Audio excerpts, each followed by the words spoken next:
आज मतदान हुआ है, ये मतदान पिछले बार की तुलना में काफ़ी कम है और लखनऊ तो वैसे भी बड़ा कम रहता है।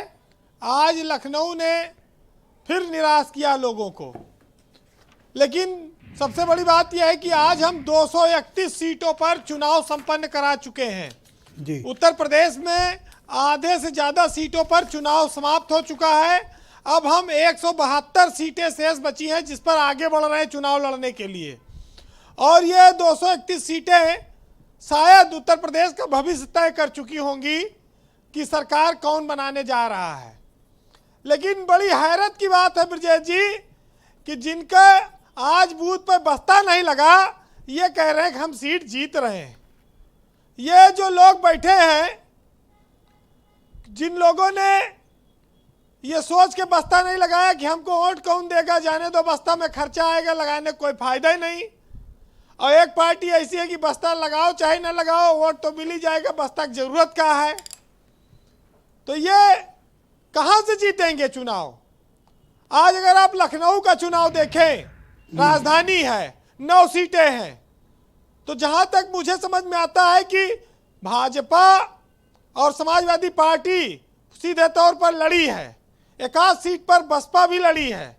लेकिन अगर 9 में से आप अधिकतम किसी को सीट देंगे तो समाजवादी पार्टी 2 या 3 सीट पे जीत पाएगी। बाकी सीटों पर भारतीय जनता पार्टी जीतती नजर आ रही है।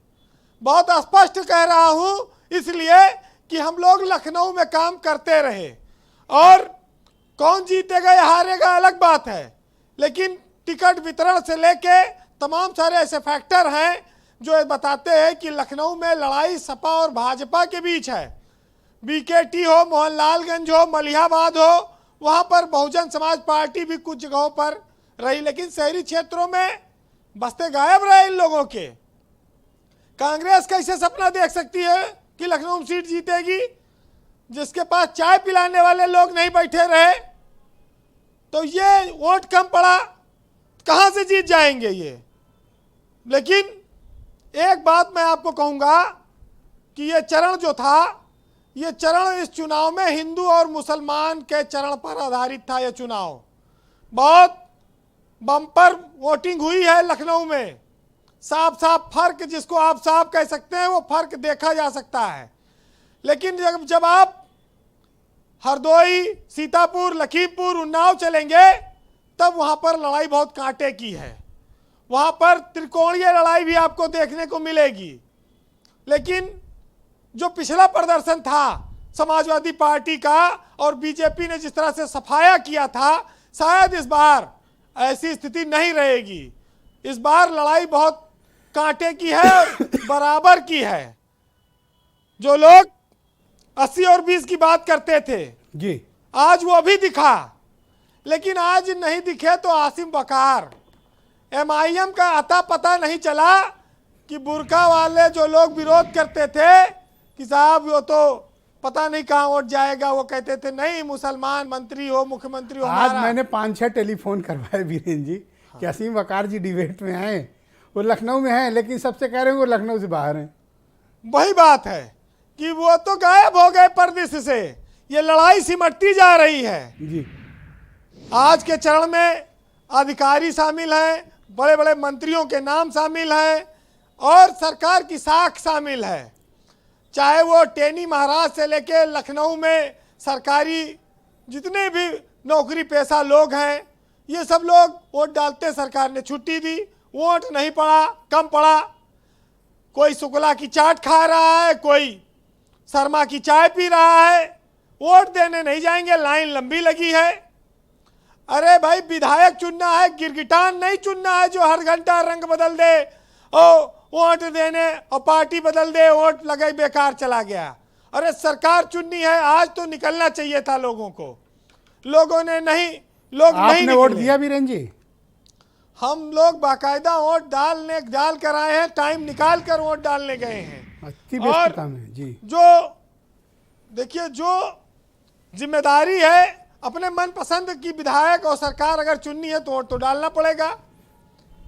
आज इस चरण में एक चीज और दिखा, यहाँ गर्मी सर्दी की बात नहीं थी, यहाँ मुद्दा था रोजगार का और पुरानी पेंशन का। ये भी काफ़ी बड़ी संख्या में, चूंकि यहाँ नौकरी वाले लोग ज़्यादा हैं, सर्विस क्लास है, मध्यम वर्ग है, विभिन्न जिलों से आए हुए लोग हैं, बहुत सारे लोग किराए पर रहते हैं, बहुत सारे लोग प्राइवेट संस्थानों में काम करते हैं। तो ये सब चीज़ें यहाँ पर बड़ी महत्वपूर्ण हो गई इस चरण में। 59 सीटें बड़ी ये महत्वपूर्ण है और ये निर्धारित कर देंगी कि प्रदेश में किसकी सरकार बन रही है। जी वीरेंद्र जी, देखिए, जी कंक्लूड करें जी।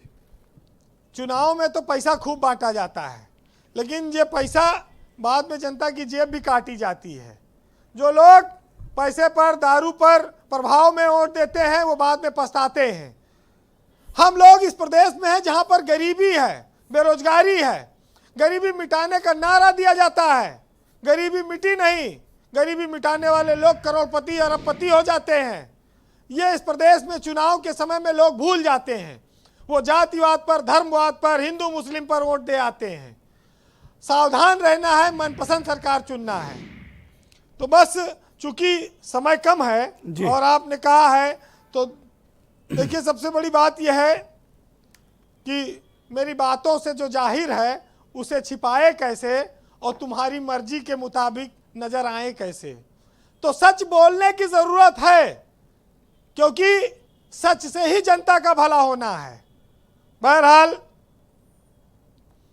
एक साहित्यकार ने लिखा है कि झूठ की आंधी सच्चाई का दीपक बुझा नहीं सकती, और कोशिश कर ले आग पानी को जला नहीं सकती, और जिसके साथ खड़ी है जनता जनार्दन की ताकत, उसे दुनिया की कोई ताकत हरा नहीं सकती।